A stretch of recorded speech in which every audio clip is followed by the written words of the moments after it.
In this episode, we're talking about the world's greatest teenage superhero, Spider-Man. He's got some of the coolest powers, the creepiest adversaries, and let's be honest, one of the best costumes of any hero out there. He's basically one of the coolest uncool superheroes around. So swing on over, because with great power comes Spider-Man. The best parts. Web wings are gliding at night, silk strings and webbing all white.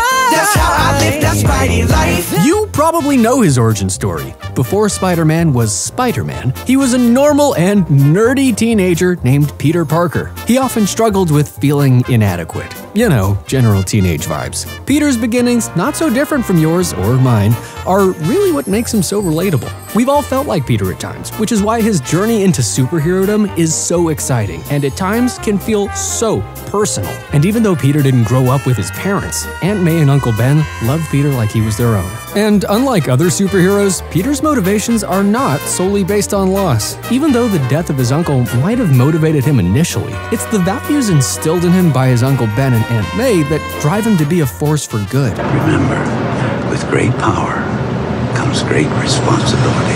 Not everyone's got to be out for vengeance, you know? But Peter wasn't just a good kid who decided to moonlight as a crime fighter. There was, of course, that radioactive spider bite. Rather than resulting in a terrifying trip to the emergency room, Peter contracted some pretty cool powers, including enhanced strength, speed, reflexes, durability, stamina, healing, and agility, on top of his more specific Spidey powers, the ability to stick to surfaces, and the deliciously ambiguous Spidey sense, which allows him to detect impending danger. A lot of teens might use these powers to fly around town and pick fights with bullies, but Peter tries to make the world a better place, and he has a good time doing it.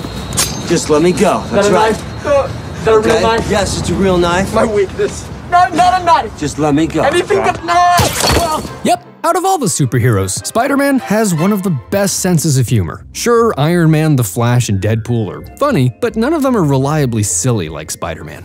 What happened to your face? It's filthy. It is? Yes. Oh yeah, I was cleaning the chimney. We have no chimney. What? There are countless examples in the comics of Spider-Man being the funniest superhero around. He uses his humor to break the ice in awkward situations, to find the soft spots of his fellow heroes, and even as a tactic to distract his adversaries in fights. Some of these panels from the comics are indistinguishable from the Spider-Man memes that are all over the internet. And you know, I think Peter Parker would love that. Speaking of love, Peter Parker certainly has had excellent luck when it comes to the ladies. One of his main love interests, Gwen Stacy, really breaks the typical girlfriend norms. Gwen stands up to bullies, is in the top of her class, He's second in his class. You sure about that? I'm pretty sure.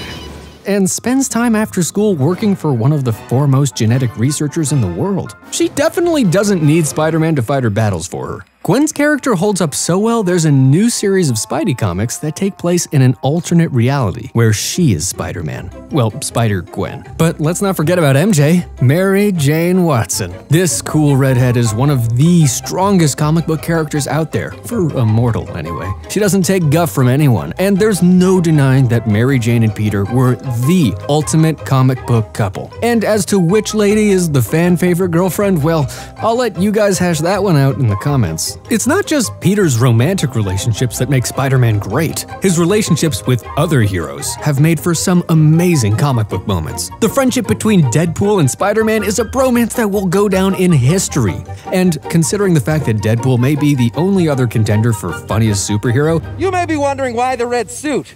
Well, that's so bad guys can't see me bleed. This guy's got the right idea. He wore the brown pants. the two of them together have made for some unforgettable moments. Jetpacks! Jinx! I'm afraid to even say it out loud, but wouldn't it be great if there was a Spider-Man Deadpool movie?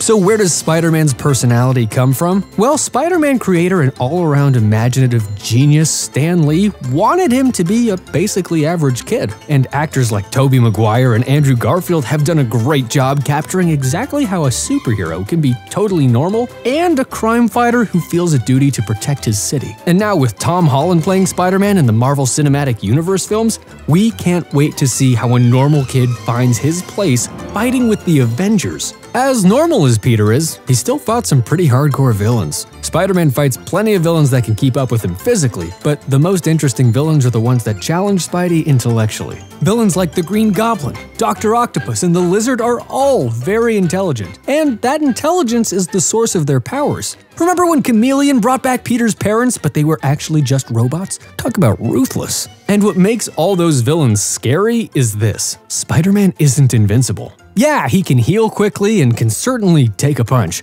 but after a fight, he looks like he's been in, well, a fight. The humanity that resides in Spider-Man keeps him grounded and provides real stakes, so we're engaged when it looks like he might not make it. Ultimately, this balance in Peter, his wonderful powers, his fallible humanity, allows his local community to fight with him. You'd be hard-pressed to find moments where normal people stick their necks out for Superman or Thor, because they don't need it. Ultimately, the best part of Spider-Man is that despite being a superhero, he's real. He's just a kid. He strikes the perfect balance between funny, serious, powerful, and vulnerable. This makes Spider-Man stories more interesting because you put yourself in his shoes, or his little Spidey slippers. He stole that guy's pizza! And of course, it's fun to watch other heroes save the day, but it doesn't feel nearly as real as watching Spider-Man. What are your favorite things about Spider-Man? Tell us in the comments, and subscribe to this channel, because I'll be back here next week to talk about more of our favorite stuff and the best parts.